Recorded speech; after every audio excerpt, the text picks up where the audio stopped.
The woman at the rental office handed me a single key and smiled like she had just delivered good news, which meant she had no idea what she had done. Audrey stood beside me with a duffel bag over one shoulder, her hair still flat on one side from sleeping against the passenger window for the last 2 hours of the drive up from Toronto, and the particular expression she wore when she was either solving a problem or pretending one didn't exist. I should have paid closer attention to which one it was. "So the listing owner confirmed your reservation this morning," the woman said, reading off her screen. "1-bedroom lakefront cabin, 2 nights, you're right on the water." I turned to Audrey. She was looking at a brochure on the counter about canoe rentals like it was the most fascinating document she had ever encountered. "1 bedroom," I said. "Mm-hmm. You told me you booked the 2-bedroom." She put the brochure down. "I did book the 2-bedroom. The woman behind the counter glanced between us with the careful neutrality of someone who had witnessed this exact conversation before and wanted no part of it. "The listing does show 1 bedroom, 1 queen bed. It's a lovely space, though. Just renovated." "See," Audrey said. "Lovely. Just renovated. That's not the part I'm stuck on." Audrey picked up the key from the counter before I could. "Spencer, we've been driving since 6 in the morning. I need coffee that isn't from a gas station. And I need to not be standing in this office when your brother gets here." "My brother isn't the problem. Your brother is always a problem. That's his whole personality." The rental woman cleared her throat softly. "The cabin is the 3rd one past the boathouse. There's firewood on the porch and the Wi-Fi password is on the fridge." I took my bag and followed Audrey out because arguing in a rental office in Muskoka at 11 in the morning was not how I wanted to start the weekend. Outside, the air smelled like pine and lake water, and somebody nearby was already grilling something. The September light came through the trees in pieces, and the whole place looked like the cover of a provincial tourism guide. Audrey walked ahead of me down the gravel path with the key in her hand and her boots crunching steadily, and I watched her shoulders and tried to figure out what I was actually upset about. Audrey Kemp and I had been best friends for 6 years. We met at a mutual friend's housewarming in Kensington Market when I was 24 and trying to assemble an IKEA shelf with a butter knife because nobody could find the Allen wrench. Audrey had watched me struggle for about 90 seconds, then walked over, reached into her bag, pulled out an actual multi-tool, and said, "You're going to strip every bolt on that thing and then blame the instructions." That was Audrey from the start. She noticed things before other people did, fixed what she could, and told you what you were doing wrong in a voice that somehow made you grateful for it. After the shelf, we ended up talking on that friend's balcony until 1 in the morning about nothing important. And by the following week, she was texting me podcast recommendations, and I was sending her photos of terrible parking jobs I spotted downtown. She became the person I called when I got the promotion at work and didn't know if I deserved it. She was the one who drove 40 minutes to my apartment in a snowstorm because I told her my pipes had frozen and I had no idea what to do. I was the person she phoned after her dad's doctor's appointment when the news wasn't great and she needed someone to sit with the silence. I was the one who showed up at her apartment with butter chicken from her favorite spot on Queen Street when she didn't ask me to, because I could hear in her voice that she needed someone to not ask questions and just be there. My mom told me once, carefully, over Thanksgiving dinner, that Audrey seemed like more than a friend. I had said, "We're not like that." My mom had looked at my dad. My dad had looked at his plate. My younger brother, Miles, had laughed so hard he choked on a dinner roll. The thing nobody understood, including me on most days, was that I had a reason for keeping things where they were. 3 years before I met Audrey, I told my closest friend at the time, a woman named Bree, that I had feelings for her. I had practiced the words for weeks. I thought I was being brave. She said she didn't feel the same way, which was her right, and then everything between us got strange and careful, and eventually she stopped calling and I stopped trying, and within 4 months I had lost someone who mattered to me because I couldn't leave well enough alone. That left a mark, not the rejection itself, but the math of it. I had gambled a friendship on a feeling, and the friendship didn't survive. So when Audrey came along and became the most important person in my daily life, I made a decision without ever saying it out loud. I would rather have her as my best friend forever than risk losing her the way I lost Bree. It wasn't noble. It was fear with a good excuse. The cabin was small and warm and immediately a problem. 1 room with a queen bed covered in a flannel duvet. A tiny kitchen with a 2-burner stove and a coffee maker that looked like it had survived 3 previous decades. A bathroom barely big enough to turn around in, and a living room with a love seat that might generously fit one adult, if that adult didn't plan on sleeping or having functioning knees the next morning. Audrey set her bag on the kitchen table and opened the fridge. There's milk and eggs. Someone left us welcome snacks, Audrey, and butter tarts. That's thoughtful. Audrey, there's one bed. She closed the fridge. I can see that. You booked a 2-bedroom. I booked what was available. There were 6 listings when you sent me the link. I saw them. She didn't answer right away, and that pause hit different than her usual confidence. Audrey always had a response. She was the quickest person I knew in conversation. When she went quiet, it meant something was being held back, not something missing.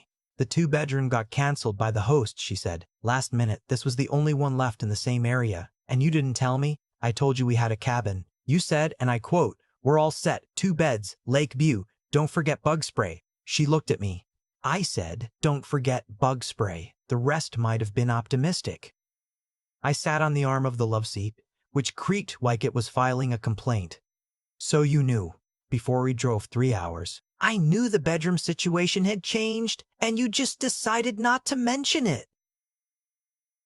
She crossed her arms, then uncrossed them. Because you would have panicked. I'm not panicking. You're sitting on furniture like it personally offended you. This love seat couldn't support a large dog. Spencer. What? She looked at me with something that wasn't quite frustration and wasn't quite sadness. It sat somewhere between the two, in a place I didn't have a word for. I didn't want to give you a reason to back out. That landed in my chest before I could block it. Back out of what? The weekend, of being here. I stared at her. She held my gaze for about 3 seconds, then looked toward the window where the lake was visible through the trees. My brother is getting engaged tomorrow, I said, more to fill the silence than to make a point. Miles and his girlfriend Brooke had planned the weekend at their favorite spot in Muskoka, and the whole family was coming. I was supposed to be there. Audrey had been invited because at this point my family treated her like a permanent addition, which was either convenient or devastating depending on which angle you examined it from. I know whose engagement it is, she said quietly. Then why would I back out? Because last week you almost did. She was right. Last Tuesday, I had called her and said maybe I should let Miles have the weekend with family and skip the cabin part. She had talked me out of it in under 2 minutes. But the reason I had almost backed out wasn't about Miles. It was because spending a weekend in Muskoka with Audrey, around my entire family who had been making jokes about us for years, felt like standing too close to a truth I wasn't ready for. I didn't say any of that. I said, I wasn't backing out. I was being considerate. You were running. That's a strong word. You were jogging with intent. Despite everything, I almost smiled. That was the thing about Audrey. Even in the middle of an argument, she could crack me open. She had always been able to do that. It was one of the reasons I was so terrified of her. Fine, I said. 1 bed. We're adults. We are technically adults. I'll take the love seat. You will not fit on that love seat. I'll make it work. You're 6'1". I'm flexible. You pulled a muscle reaching for a coffee mug last month. That mug was unreasonably high. She shook her head, but her mouth twitched. We share the bed. Opposite sides. Pillow wall if you need one. I might need a pillow wall. Then we'll build one. Canada has no shortage of pillows. I looked at her standing in that small kitchen with a lake light coming through the window behind her, and for one unguarded second, I thought about how easy it would be to stop pretending. Just say it. Just tell her. But the memory of Bree's face flashed through me, the careful distance that grew between us after I spoke, and the thought closed itself back up like a door I wasn't allowed to open. We spent the afternoon at the main lodge where Miles and Brooke had set up for the weekend. My parents were already there. My dad was trying to start a bonfire and refusing help from anyone because that was his love language. My mom hugged Audrey before she hugged me, which I tried not to read into. Miles came jogging over from the dock, still wet from the lake, and wrapped me in a hug that got my shirt soaked. You made it, he said. You're dripping on me. That's love. He looked at Audrey. Aud, you look great. Aud, you look great. Aud, you look great. How's the cabin? Cozy. she said, without missing a beat. Miles looked at me. I looked at the bonfire. Interesting, Miles said. Don't. I didn't say anything. You said, interesting, in a tone. He grinned and jogged back toward Brooke, who waved at us from a picnic table. Audrey waved back. I stood there holding a wet patch on my shirt and tried to breathe normally. The afternoon was good. Genuinely good. We sat around the fire once my dad finally got it going. We ate burgers and corn, and my mom's coleslaw that she brought in a cooler from home because she didn't trust anyone else's coleslaw. Brooke told the story of how Miles proposed, which involved a canoe, a ring box that almost fell in the lake, and Miles saying, "Oh God, oh God, oh God," while Brooke laughed so hard she couldn't answer. Audrey sat beside me on the bench, not pressed against me, but close enough that our arms touched when she leaned forward to laugh. I noticed that. I noticed that she tucked her hair behind her ear when she was listening to someone. I noticed how she automatically handed me the ketchup before I reached for it because she knew I always wanted ketchup. I noticed how she leaned her knee against mine during Miles's toast and didn't move it. These were not new observations. I had been cataloging them for at least 2 years. I just kept filing them under friendship because the alternative filing system required courage I didn't have. After dinner, my mom found me alone by the water. The sun was going down behind the trees on the far shore, and the lake was turning copper. "She's lovely, Spencer." "Mom, I'm talking about the sunset." "No, you're not." She put her hand on my arm. "I know you're careful. I know why. But careful and stuck aren't the same thing." I didn't answer. She kissed my cheek and walked back to the fire. I stayed by the water and watched the light disappear and thought about what Audrey had said in the cabin. I didn't want to give you a reason to back out. That night, back at the cabin, we built the pillow wall. Audrey was meticulous about it. 2 pillows lengthwise, 1 decorative cushion from the love seat as structural reinforcement. I stood on my side of the bed and watched her engineer it like she was fortifying a border. "That should hold," she said. "Against what?" She looked at me. "Against your inability to stay on your side of anything. I don't move in my sleep. You moved into my lane on the highway twice today." That was construction. We got into bed facing opposite directions.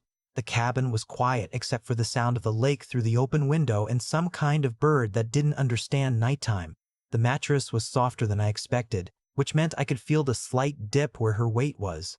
Every small movement she made registered through the mattress like a signal. "Spencer," she said after about 10 minutes. "Yeah, the 2-bedroom didn't get canceled." My whole body went still. She kept talking, quieter now. "There was no cancellation. I changed the booking 3 days ago. I picked this cabin on purpose." The ceiling above me suddenly looked very far away. "Why?" "Because I'm tired of pretending this is simple." I didn't move. The pillow wall sat between us like a line neither of us was crossing. But the words had already crossed it. "I've been your best friend for 6 years," she said. "And for at least 3 of those years, I have been so in love with you that it makes me feel insane sometimes. And I have watched you date people who bore you, and I have smiled through it, and I have told myself that what we have is enough because what we have is genuinely good. But Spencer, it's not enough. Not for me. And I don't think it is for you either." I lay there staring at the dark ceiling while my heartbeat did something it had never done before. Not fast, exactly. Heavy. Like every beat was trying to push something up through my chest that I had been sitting on for years. "I didn't do this to trap you," she said. "If you want to drive home in the morning, I'll find my own way back. I just couldn't do another weekend of sitting next to you and laughing at the right times and pretending I don't think about you the way I do." The silence after that was enormous. The lake kept moving. The bird kept calling. Audrey's breathing was steady, but I could hear the effort in it, the way she was working to keep it even. I turned onto my side, facing the pillow wall. When I told Bree how I felt, she pulled away from me so slowly that I didn't even realize it was happening until she was gone. Audrey was quiet. I told myself I would never do that again. Not with anyone who mattered. And then you mattered more than anyone, and the rule got bigger and I couldn't see around it. "Spencer, I'm not finished." I took a breath. "You're right, it's not enough. It hasn't been enough for a long time. I've known that since the night you fell asleep on my couch watching that documentary about whales, and I sat there for 20 minutes not moving because I didn't want you to wake up and leave. The whale documentary? It was a very emotional documentary. You hate documentaries. I watched the whole thing because you wanted to.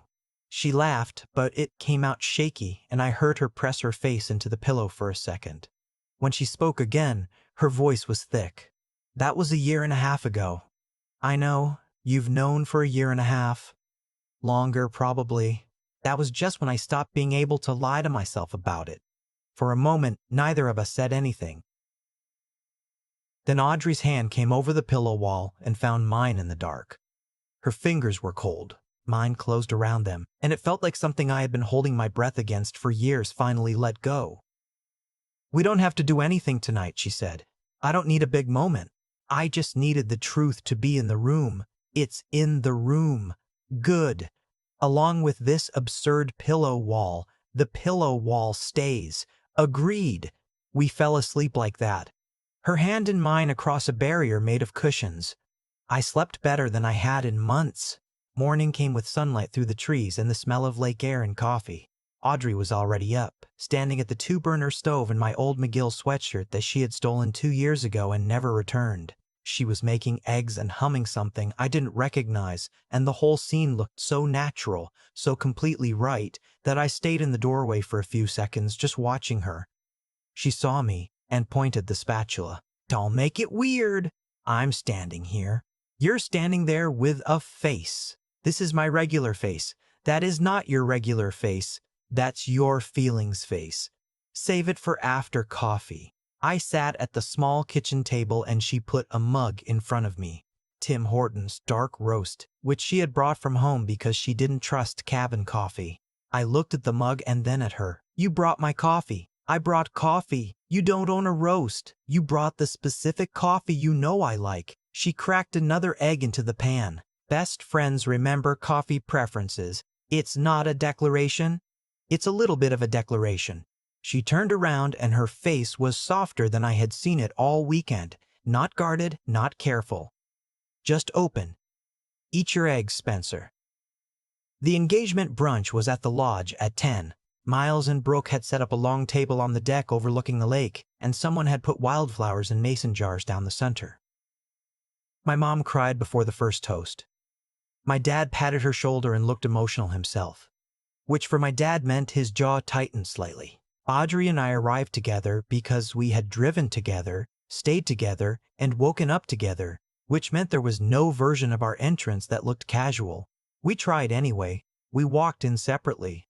I went to the coffee station. She went to say hello to Brooke. We lasted about 45 seconds. Why are you two entering like you're in a spy movie? Miles said from across the table. We're not. You came through 2 different doors. The cabin has 2 doors. It has 1 door. Spencer.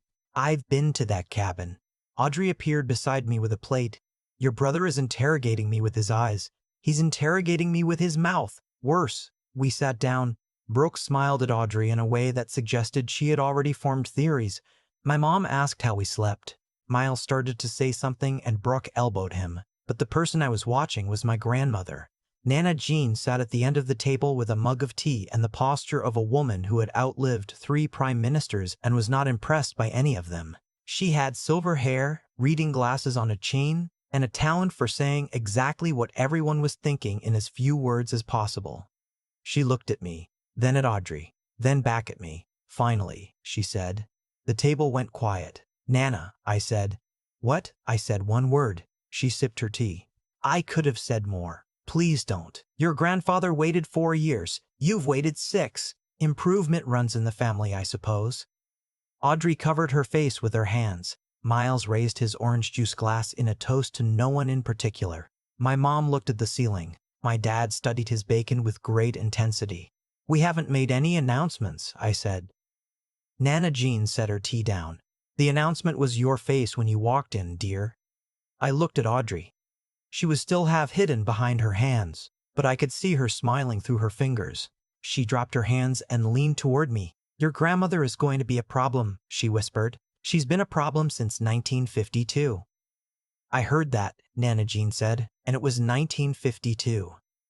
The rest of the brunch was a gentle kind of chaos. Brooke opened gifts. Miles made a speech that started funny and ended with him wiping his eyes with a napkin. My dad told a story about teaching Miles to fish that somehow became a metaphor for marriage, though the metaphor broke down around the part about the lure getting stuck in a tree. Audrey sat next to me the whole time, not performing, not hiding. When she laughed at something, she leaned into me slightly. When Miles's speech got emotional, she put her hand on my knee under the table. Small things, real things. Things we had probably been doing for years without acknowledging what they meant. After brunch, I found myself on the dock again. The lake was glass. A canoe sat tied to the post, rocking gently. Inside the lodge, I could hear my family still talking, still laughing, still being themselves. Audrey's footsteps came down the dock behind me. She stood beside me with her shoes off, her toes at the edge of the wood. "Your mom hugged me again," she said. "Longer this time. I think she knows. Everyone knows. They've known longer than we have." She smiled at the water. Then her face got serious, but not the scared kind from last night. This was steady. Certain. "I don't want our first kiss to be because of a cabin," she said. I turned to face her. "What do you want it to be because of?" "Because we chose it, without logistics. Without your brother watching from a window." "Is he watching from a window?" She glanced back. He was. Brooke just pulled him away. Good. The wind moved across the lake and pushed a strand of her hair across her face. She didn't fix it. I reached over and tucked it behind her ear, and the gesture felt so familiar and so new at the same time that my hand stayed there for a second longer than it needed to. "I choose it," I said. Yeah, not because of the cabin. Not because your name was on a booking confirmation. Because I have been in love with you since a Tuesday afternoon when you showed up at my apartment with a multi-tool and an opinion about my furniture, and I have been too scared to say that until right now. Her eyes got bright and she blinked once. Hard, because Audrey Kemp did not cry in public. She considered it a structural weakness. "That's a good reason," she said. "I thought so." She stepped closer. The dock creaked under us. The lake moved. Somewhere inside, my grandmother was probably already composing her victory speech. Audrey kissed me. It was quiet and warm and tasted a little like the coffee she had made that morning. And when she pulled back, we both stood there with our foreheads almost touching, breathing and not speaking. Because sometimes the absence of words is the most honest sound two people can make. "That was annoying," she said. "Good annoying or bad annoying?" "Annoying because you could have done that 2 years ago. You could have done it too. I booked a one-bedroom cabin to force the issue. I think I've done my part." I laughed and she laughed, and we stood there on the dock in Muskoka in September with the whole lake in front of us and 6 years behind us and something we couldn't name yet ahead of us. When we walked back inside, I didn't drop her hand. She didn't pull it away. We made it 3 steps through the door before Nana Jean spotted us from her chair by the fireplace. She lifted her teacup in our direction, took a slow sip, and said nothing. "That was worse?" "Don't," I said.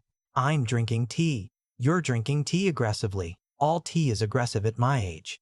She set the cup down. "Your grandfather would have liked her. He also had no patience for nonsense." Audrey squeezed my hand. I squeezed back. The rest of the weekend passed the way weekends do when something has shifted and the world hasn't caught up yet. We hiked a trail behind the lodge and she walked ahead of me and pointed out birds she couldn't name but described like a nature narrator with no credentials. We sat on the dock at sunset and she leaned her head on my shoulder and neither of us called it anything. At dinner, Miles made a toast to the other couple who finally got their act together, and Brooke shushed him, and Audrey threw a bread roll at his head with remarkable accuracy. Sunday morning, we packed the cabin in a quiet that felt nothing like the silence in the rental office 2 days earlier. This one was warm and unhurried. The bed was made. The pillow wall had been dismantled sometime during the second night without discussion. The loveseat sat in the corner, useless as ever. I pointed at it. "That loveseat deserves no credit." Audrey zipped her bag. "It served its purpose. Its purpose was nothing. It was the threat that kept you honest. It kept me awake. That's different." She looked at the cabin one last time. Small, simple, ridiculous in its design. and somehow the setting for the most important conversation I had ever had. On the drive home, she fell asleep somewhere south of Aurelia with her hand resting on the center console.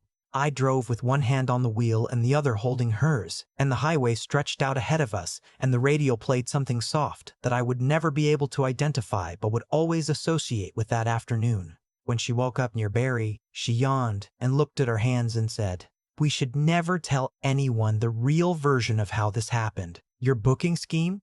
My strategic initiative. Miles already knows. Miles will hold it over me forever. That's what brothers do." She squeezed my hand. "What do we tell people? That we had a mature conversation after years of honest self-reflection? Nobody will believe that. Not for a second." 3 weeks later, we went back to Muskoka. Not for a family weekend. Not for an engagement or a reason or an excuse. Just because we wanted to. Just because the leaves had turned and Audrey said she wanted to see the lake in October and I said yes before she finished the sentence. At the rental office, the same woman was behind the counter. She smiled at us like she remembered. "Cabin preference?" she asked. "We have a 2-bedroom available this time." Audrey looked at me. Not performing, not scheming, not hiding a plan behind a careful face. Just looking at me the way she had been looking at me for 6 years. Except now, neither of us had to pretend we didn't notice. She turned back to the woman and said, "1 bedroom is perfect.